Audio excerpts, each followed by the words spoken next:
कोणीतरी खूप चांगलं सांगून गेलं बाळांनो, थांबला तो संपला है ना. त्याच्यामुळे थांबायचं बिलकुल नाहीये. आणि आता तर रेस तुमची सायकल किंवा बस किंवा आणखी दुसऱ्या गोष्टीवर नसून डायरेक्ट रेस रेल्वे बरोबर बाळांनो, है ना. खूप चांगली वॅकन्सी आहे, भरपूर साऱ्या लोकांचे डिमांड होते, भरपूर व्हॉट्सअपला मेसेजेस होते, सर या पर्टिक्युलर परीक्षेसाठी थोडंसं गायडन्स आम्हाला द्या. आणि त्यामुळेच बाळांनो आज मी तुम्हाला या एक्झामची डिटेल इन्फॉर्मेशन, मला माहिती आहे तुम्ही फॉर्म ऑलरेडी सबमिट केलाय, तुम्ही काही जण ऑलरेडी अभ्यासाला सुद्धा लागलेत, पण मी परत परत एक गोष्ट सांगत असतो, अभ्यास करणं आणि स्मार्ट स्टडी करणं यात खूप जमीन आसमानाचा फरक आहे ना. डॉंकी वर्क आणि स्मार्ट वर्क याच्यामध्ये खूप जास्त फरक असतो. त्याच्यामुळे या एक्झामसाठी प्रिपरेशन स्ट्रॅटेजी काय असली पाहिजे है ना, कोणता सब्जेक्ट किती वाचला पाहिजे है ना, माझे क्वालिफाईंग मार्क्स एक्झामचे किती आहेत. बघा अभ्यास करतोय तर पासिंग मार्क्स माहित असले पाहिजे, नाही तर उगाच पेपरला जायचं आणि घासत बसायचं आणि नंतर लिस्ट मध्ये नाव नाहीये म्हणून स्वतःला शिव्या देत बसायच्या. हा पॅटर्न कुठेतरी थांबला पाहिजे, कमीत कमी महाराष्ट्रात तरी थांबला पाहिजे बाळांनो. तुम्ही बाहेरच्या कोणत्याही स्टेटमध्ये बघा, मुलं खूप ऍडव्हान्स मध्ये अभ्यास करतात है ना. मी महाराष्ट्राला दोष देत नाहीये, पण आपली स्ट्रॅटेजी काय असते, परीक्षा आल्यावर अभ्यास करणं. ते मुलं परीक्षेच्या अगोदर पासूनच अभ्यास करत असतात, वॅकन्सी आल्यानंतर आणखी जोर लावतात आणि सिलेक्शन घेऊन जातात. आता आपल्यामध्ये ती प्रवृत्ती नाहीये, मी सगळ्यांना दोष देत नाही, पण भरपूर मुलांमध्ये हीच प्रवृत्ती आहे की एक्झाम नोटिफिकेशन आलं की मग अभ्यासाला लागायचं आणि तो अभ्यास पण बाळांनो डॉंकी वर्क सारखा काढायचा, स्मार्ट वर्क करायचं नाही. रेल्वेमध्ये आपल्याही पोस्ट तितक्याच गेल्या पाहिजे है ना, आपल्याला पण तितकाच अधिकार आहे बाळांनो है ना. ही जे जितकेही सेंट्रलचे जॉब्स आहेत है ना, आपण स्टेटच्या जॉबसाठी तर लढतोच, पण सेंट्रलमध्ये पण तितकाच मराठी आवाज गाजला पाहिजे है ना. त्याच्यासाठी बाळांनो आज तुमच्या समोर उभं आहे, एक चांगलं गायडन्स देण्याचा पुरेपूर प्रयत्न करेल. बाकी जोर तर तुम्हालाच लावायचा आहे, गायडन्स माझ्या साईडनं असेल. तर बाळांनो ALPचा ऑलरेडी फॉर्म भरपूर जणांनी भरले असेल है ना, काही बेसिक आयडिया बी देऊन जाईल. टोटल 9,970 एवढ्या जागा रेल्वेने अनाऊन्स केल्या आहे आणि खूप मोठी सुवर्ण संधी ज्याही मुलांनी ऑलरेडी ऍप्लिकेशन फिल केले ना त्या मुलांसाठी. याच्यामध्ये भरपूर सारे ट्रेड आहे, जसे मी 3 ट्रेड समोर लिहिले बाळांनो, ITI, डिप्लोमा आणि डिग्री. डिग्री म्हणजे बाळांनो इंजिनिअरिंग डिग्री इलिजिबल आहे, राईट आहे ना. भरपूर सारे ट्रेड्स याच्यामध्ये आहे. ITI चे पण भरपूर ट्रेड्स बाळांनो, फिटिंग घ्या, मेकॅनिकल घ्या, इलेक्ट्रिकल घ्या, वायरिंग घ्या, भरपूर सारे ट्रेड्स इलिजिबल होते, राईट आहे. परीक्षेचा पॅटर्न थोडासा वेगळा आहे, जे मुलं पहिल्यांदा अप्लाय करतायत त्यांच्यासाठी थोडंसं वेगळं असेल, कारण आतापर्यंत आपल्याला सवय असते एकच पेपर द्यायचा आणि त्याच्यामध्ये नाव आलं की डायरेक्ट जॉईनिंग करायचे.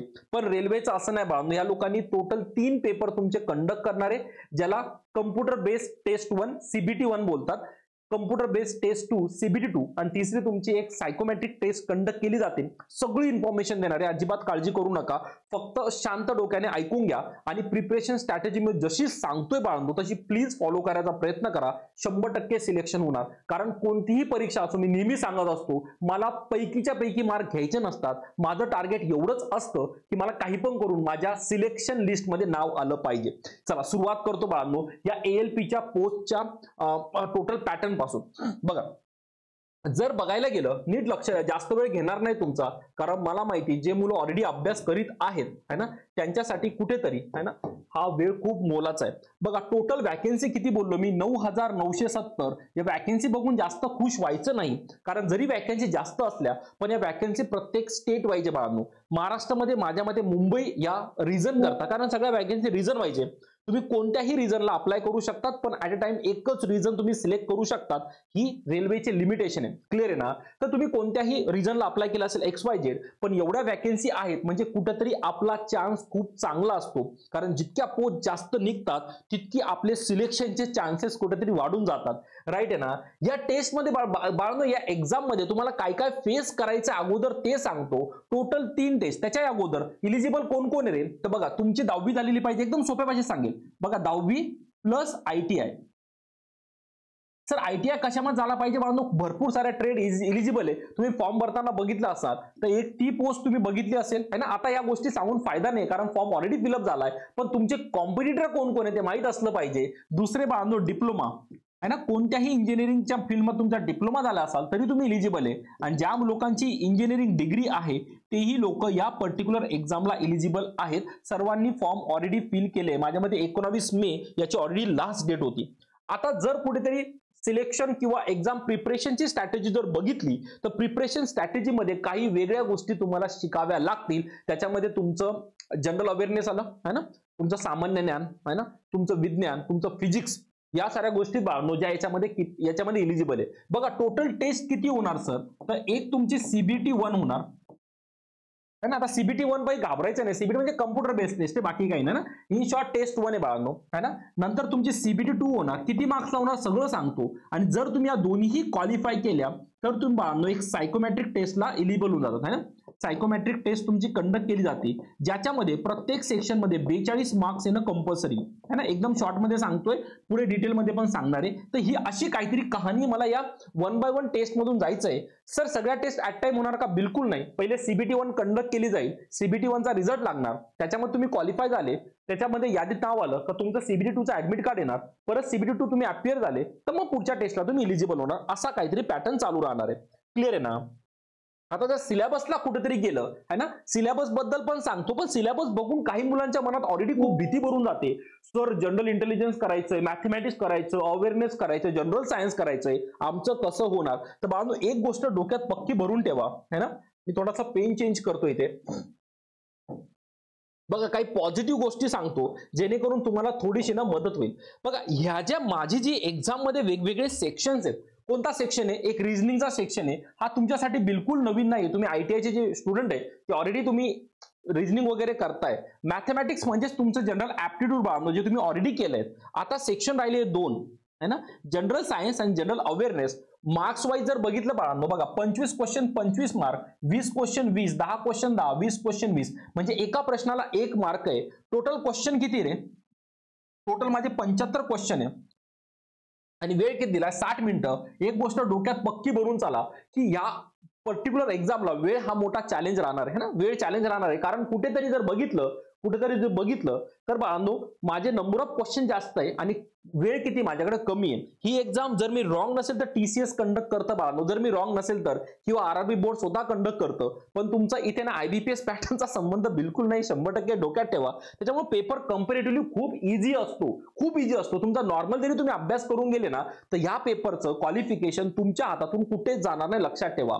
आता सर एवढा मोठा पेपर आहे मग पास कोण होणार, तर बाळांनो याच्याकरता काही तुमचं कॉम्पिटिशन लागत नाही की टॉपला किती पोर आहे, मिनिमम किती पोर आहे. याच्यासाठी जर तुमची कॅटेगरी नसेल तर तुम्हाला 40% ची पासिंग आहे. किती पर्सेंट मार्क्स लागतात, 40%. आणि जर तुम्ही कॅटेगरी मध्ये आहात ऑलमोस्ट 30%. आता काही मुलांना 25% पण आहे. म्हणजे विचार करा, तुम्हाला 75चे जर तुम्ही कॅटेगरीमध्ये आहात ऑलमोस्ट 30% मार्क घ्यायचे, जे कुठेतरी 26-27 मार्क्स तुम्हाला फक्त टोटल घ्यायचे जर तुम्हाला क्वालिफाय करायचं असेल तर.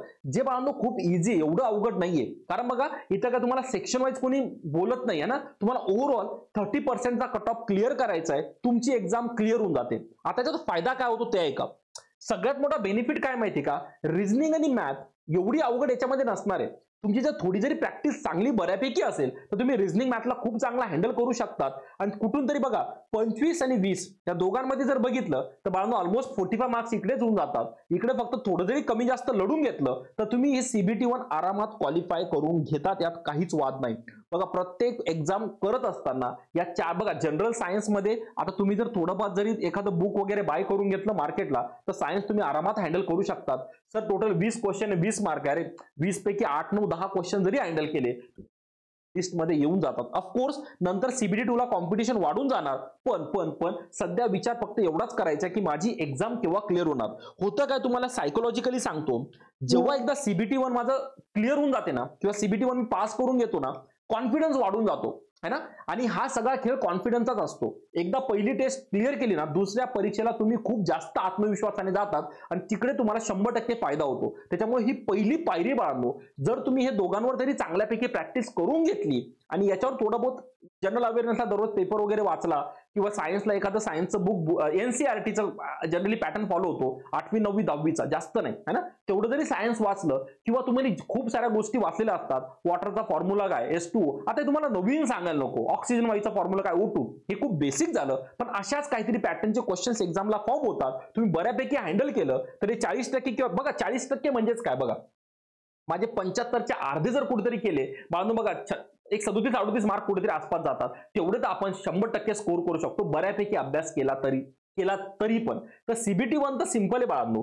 जर ही एक्झाम क्लिअर करून घेतली तर तुम्ही एंटर करता सीबीटी 2 ला, जिथं तुम्हाला कंप्लीट कुठेतरी टेक्निकल पॅटर्न बघायला भेटतो. का बघा, याच्यामध्ये मॅथमॅटिक्स आणि ही रिझनिंग हे ते जे बाळांनो जे सीबीटी 1 ला होतं, त्याच्यामुळे याचा तुम्हाला नवीन अभ्यास करायचं काम नाही. जे तुम्ही इकडे मागे सीबीटी 1 ला केलं होतं बघा, सीबीटी 1 ला जे मॅथमॅटिक्स, रिझनिंग आणि जनरल इंटेलिजन्स केलं होतं ना, तेच तुम्हाला इकडे करायचं. त्यापेक्षा नवीन असं काहीच विचारलं जाणार नाही. परत याच्यामध्ये तुमची बेसिक इंजिनिअरिंग आहे ना, तुमची इंजिनिअरिंग किंवा तुम्ही जे तुमच्या ट्रेडला शिकलेत त्याचे बेसिक क्वेश्चन विचारले जातात. हे नंबर ऑफ क्वेश्चन असतात बाळांनो 100 आणि त्याला तुम्हाला मिनिटं दिली जातात 90 मिनिटं. जर थोडं कम्पेअर केलं, निगेटिव्ह मार्किंग विषय पण बोलणार आहे ना, निगेटिव्ह मार्किंग विषय सुद्धा बोलणार आहे, सांगतो मी, है ना. तर माझ्या 90 मिनिटात मला 100 क्वेश्चन सोडायचे, कंपॅरेटिव्हली 1-1 मिनिटाचा काहीतरी क्वेश्चन जाणार. आणि बाळांनो ही तुमची एक सेपरेट एक्झाम कंडक्ट होते पार्ट बी, त्याच्यामधलाच पार्ट बी आहे, जिथे तुम्हाला फक्त तुमची ट्रेड. आता ट्रेड म्हणजेच काय, जर तुम्ही वायरमॅन सिलेक्ट केलं तुम्हाला वायरमॅनचे क्वेश्चन विचारले जाणार है ना, तुम्ही इलेक्ट्रिशियन सिलेक्ट केले तुम्हाला इलेक्ट्रिशियनचे क्वेश्चन सिलेक्ट जाणार, तुम्ही मेकॅनिकल सिलेक्ट केले मेकॅनिकलचे क्वेश्चन विचारले जाणार, तुम्ही फिटिंग सिलेक्ट केले फिटिंगचे क्वेश्चन विचारले जाणार. जी ही ट्रेड तुम्ही एक्झामचे फॉर्म भरताना सिलेक्ट केली ना, त्या ट्रेडचे क्वेश्चन इथे विचारले जातात. याच्यामध्ये पण बाळांनो तेच क्वालिफाईंगचा फंडा येतो, पण इथे कॉम्पिटिशन वाढून जातं. जरी तुम्ही क्वालिफाय केले तर तुम्ही पुढच्या याला तर चालले जाणार, पण तिथे मात्र ओव्हरऑल स्कोर थोडासा मॅटर करतो. त्याच्यामुळे हा तो पार्ट आहे जिथे तुम्हाला जास्तीत जास्त मार्क्स स्कोर करण्याचा प्रयत्न करायचा आहे. सीबीटी 1 राहू द्या किंवा सीबीटी 2 राहू द्या, रेल्वेच्या प्रत्येक एक्झामला निगेटिव्ह मार्किंग बाळांनो 1/3 असते. 1/3 चा अर्थ काय आला बाळांनो, जर तुम्ही 3 क्वेश्चन जर तुमचे रॉंग झाले तर बाळांनो तुमचा 1 मार्क काय होणार माहिती का, मायनस होणार. याचा अर्थ होतो 1/3 कळलं का रे, सिंपल फंडा आहे. जर तुमचे 3 प्रश्न चुकले तर तुमचा 1 मार्क काय केला जाईल, मायनस केला जाईल. हा तुमचा निगेटिव्ह मार्किंगचा सिंपल फंडा आहे रेल्वेसाठी. तर सीबीटी 2 मध्ये बघा, इथं तर तुमचा ऑलरेडी ट्रेडचा भरपूर सारा अभ्यास झालाय, तुम्हाला तोच रिवाइज करायचा आहे. सर कोणकोणते टॉपिक रिवाइज करायचे सांगतो है ना, रिझनिंग ऍप्टिचं पण सांगतो, सगळं सांगतो. पण हा सेक्शन हा तुमच्या आता तो शब्द बाळगणं हा तुमच्या पप्पाचा आहे, ठीक आहे. शॉर्ट मध्ये सांगायला गेलं तर, कारण तुम्ही याच्यावर खूप घासली है ना. इथं बेसिक सायन्स आलं परत, ते पण तुम्ही मागे केले. सगळं तुम्ही ऑलरेडी सीबीटी 1 ला अभ्यास करून आलेले असतात. इंजिनिअरिंगच ऍड झालं ना रे फक्त. हे तर तुमची ट्रेड आहे, हे मी बोलून तुमच्या सत्ता मत्ताचा सिलेबस आहे, इथून तुम्ही कव्हर करू शकतात. परत क्वालिफाईंग मार्क तेच माझे 30-40% रेशो जातो, पण इथं थोडा जास्तीत जास्त मार्क्स घेण्याचा बिलकुल प्रयत्न करायचा. इथे टोटल किती प्रश्न आले, 175 क्वेश्चन, मार्क पण तितकेच जाणार बाळांनो, 175 मार्क्स है ना. जितके मॅक्झिमम जमेल तितके मॅक्झिमम स्कोर करून घ्यायचे. बघा कुठेतरी सेंट्रल गव्हर्नमेंटचा जॉब आहे तर थोडीशी हातामारी होते, पण जे लोक प्रयत्न करून घेतात ना त्यांचं सिलेक्शन कुठेच जात नाही बाळांनो. क्लिअर आहे ना. सिलेबस जर बघितला तर इलेक्ट्रिकल इंजिनिअरिंग जो माझी स्पेशालिटी बाळांनो, म्हणून मी त्याचा सिलेबस घेऊन आलोय बाळांनो. याच्यामध्ये काहीच नवीन नाहीये. इलेक्ट्रिकल इंडिया म्हणजे बेसिक इलेक्ट्रिसिटी समजून घ्या तुम्ही है ना. केबलचे क्वेश्चन येतात, इलेक्ट्रिक सिस्टमचे क्वेश्चन येतात, तुमची एसी सिस्टम झाली, डीसी सिस्टम झाली, आरएमएस व्हॅल्यू, ॲव्हरेज व्हॅल्यू, असे बेसिक क्वेश्चन एक्झामला विचारले जातात. स्विचेस झालं है ना, नंतर आपली मोटर झाली, मशीन पूर्ण घ्या, इथे एकच दिले पण मशीन वगैरे कंप्लीट होऊन जाते. तुमचं ट्रान्सफॉर्मर घ्या है ना, नंतर 3 फेज, सिंगल फेज, मॅग्नेटिझम, हे अतिशय बेसिक सिलेबस रेल्वेचा. म्हणून एक गोष्ट गाठ मारून ठेवा, रेल्वेच्या टेक्निकलचे क्वेश्चन्स खूप सिंपल आणि स्ट्रेट फॉरवर्ड असतात. काही क्वेश्चन सोडू द्या, मोस्ट ऑफ दी क्वेश्चन तुम्हाला खूप चांगले आणि सिंपलच भेटणार, यात काहीच डाऊट नाही. मी इलेक्ट्रॉनिकचा सिलेबस पण आणला होता है ना, माझ्या मत तो ऍड नाही झाला, ठीक आहे. इलेक्ट्रिकलचा आणला होता बाळांनो मी, तो तुम्हाला देऊन दिला मी. तर ओव्हरऑल जर सिलेबस बद्दल बोलायला गेलं बाळांनो, तर ही अशी एक्झाम आहे ना ज्या एक्झाम मध्ये सिलेक्शन साठी थोडंसं पेशन्स ठेवा लागणार आहे. आपल्याला सवय काय असते माहिती का, एक पेपर दिला, रिझल्ट लागला की लगेच जॉईनिंग झाली पाहिजे. तर ती थोडीशी आपली जी महाराष्ट्रातलं जी ॲटिट्यूड आहे ना ते थोडंसं बाजूला ठेवा. याच्यामध्ये पेशन्स आहे बाळांनो. पहिली एक्झाम होणार, त्याचा रिझल्ट लागणार, पण एक गोष्ट आहे, सेंट्रल गव्हर्नमेंट आहे, वेळेवर रिझल्ट लागतो है ना, वेळेवर जॉईनिंग होते. याच्यामध्ये तुम्हाला कधीच डिले दिसणार नाही. जे स्टेटला आपलं जे होतं ना त्या लेवलचं इकडे पॉलिटिक्स नाही बाळांनो. इथं खूप पटापट जसे डेट्स असेल ना त्या डेटनुसार तुमच्या डेफिनेटली जॉईनिंग होतात. तर तो इकडे एक पॉझिटिव्ह पॉईंट आहे. त्याच्यामुळे आता तुम्ही ऑलरेडी आयटीआयचे जे माझे स्पेशल स्टुडंट आहेत ना त्यांच्यासाठी हा मेसेज असेल की तुम्ही ऑलरेडी खूप टेक्निकलचा बऱ्यापैकी केलंय है ना. जर तुमचा रिस्पॉन्स चांगला असेल तर मी टेक्निकल युट्यूबला तुमच्यासाठी नक्की सुरुवात करेल. जर रिस्पॉन्स चांगला असेल तर है ना, तर आपण नक्की याचा विचार करूया. नॉन टेक्निकल साठी पण केपी सर आहेत है ना. जर मला रिस्पॉन्स आम्हाला चांगला भेटला तर आम्ही नक्की रेल्वेसाठी सुद्धा एक पाऊल पुढे टाकण्याचं ठरवलंय. कारण स्टेट लेवलला तर आपले महाराष्ट्राचे लोक असतातच, पण आता कुठेतरी इंडिया लेवलचाही है ना सेंट्रल गव्हर्नमेंटचा विचार करावा लागेल बाळांनो. खूप चांगली सॅलरी असते है ना, प्लस फॅसिलिटी पण खूप चांगल्या भेटतात. तर प्रयत्न करायला काय हरकतच नाही ना. काहीच हरकत नाही बाळांनो, है ना. त्याच्यामुळे नक्की प्रयत्न करूया. अभ्यासाला ऑडिट लागले असेल तर बिलकुल लागा. काही डाऊट्स असतील, तुमच्या काही शंका असतील ना, तर आम्ही आहोत. फक्त हेच सांगायला हा व्हिडिओ टाकला होता. सर रेल्वे कुठं महाराष्ट्रातलं कोणी दिसत नाही हो सर. आम्ही आहोत बाळांनो, है ना. तर कुठेही डाऊट असेल बिलकुल प्रिपेअर करा. मी कोणती हळूहळू महाराष्ट्र इंडिया लेवलची प्रत्येक ती एक्झाम तुमची नक्की प्रिपेअर करून घेईल, ज्याची वॅकन्सी तुमची डिप्लोमा, डिग्री किंवा ITIच्या बेसची असते. काहीच डाऊट ठेवू नका. राईट बाळांनो. तर कुठेतरी प्रिपरेशन लागले असेल तर बिलकुल प्रिपेअर करा. याचा सिलेबस मी आपल्या टेलिग्राम चॅनलला अपलोड करून देईल. कोणी जर टेलिग्राम जॉईन केलं नसेल तर आपली इंजिनिअरिंग, है ना, हे चॅनल आहे आपलं, है ना, आपली इंजिनिअरिंग हे चॅनल, इंजिनिअरिंग हे आपलं टेलिग्राम चॅनल आहे बाळांनो. ते प्लीज जॉईन करून घ्या. प्लीज जॉईन करून घ्या. याच्यावर तुम्हाला पुढची सगळी म्हणजे सगळी डिटेल भेटून जाईल. क्लिअर आहे. सगळी डिटेल भेटून जाईल. आणि आपली इंजिनिअरिंग ऍप्लिकेशन सुद्धा आहे, ते पण डाउनलोड करून घ्या. डिस्क्रिप्शन मध्ये मी सगळं डिटेल दिलं आहे ना, खाली डिस्क्रिप्शन बघून घ्या किंवा मला कमेंट पण टाका. मी तुमच्यापर्यंत पोहोचण्याचा नक्की प्रयत्न करेल. तर हा एक पॉझिटिव्ह नोट होता. आय होप ज्यांना पॅटर्न क्लिअरनेस त्यांना क्लिअर झाला असेल, किंवा ज्यांना पॅटर्न ऑलरेडी माहिती होता की करायचं काय हे कळलं असेल. बघा, एक दोन महिन्याचा डेफिनेटली तुमच्याकडे वेळ आहे. पेपर कधी होणार काहीच अनाऊन्स केलं नाहीये, पण मला विश्वास ठेवा, 1-2 महिना भरपूर झाला प्रिपरेशनला. काहीच नाही, जे 8वी 9वी 10वीला वाचले तेच थोडंसं वाचून जायचंय. परीक्षेचा सिलेबस बघून हडबडून जाऊ नका. एवढं मोठे माझ्याकडून होईल का? 100% होणार आहे राजा. एवढं आपल्याला आउट ऑफ मार्क्स घ्यायचे नसतात, फक्त मोजके मार्क्स घ्यायचे असतात. आणि ते मोजके मार्क्स घेण्यासाठी ना मोजका अभ्यास सफिशियंट असतो. माझ्यावर विश्वास ठेवा, है ना. रेल्वेचा पेपर मी स्वतः दिलाय, मला माहिती बाळांनो हा पॅटर्न कसा फॉलो होतो, है ना. फक्त कुठेतरी पेशन्स कमी जास्त होतो आणि तिथं काहीतरी प्लस मायनस होऊन जातं. पण आपला जर फोकस चांगला असेल ना तर 100% सिलेबस होतं. आणि शेवटी जाताना काहीतरी एक मेसेज तुमच्या करताय.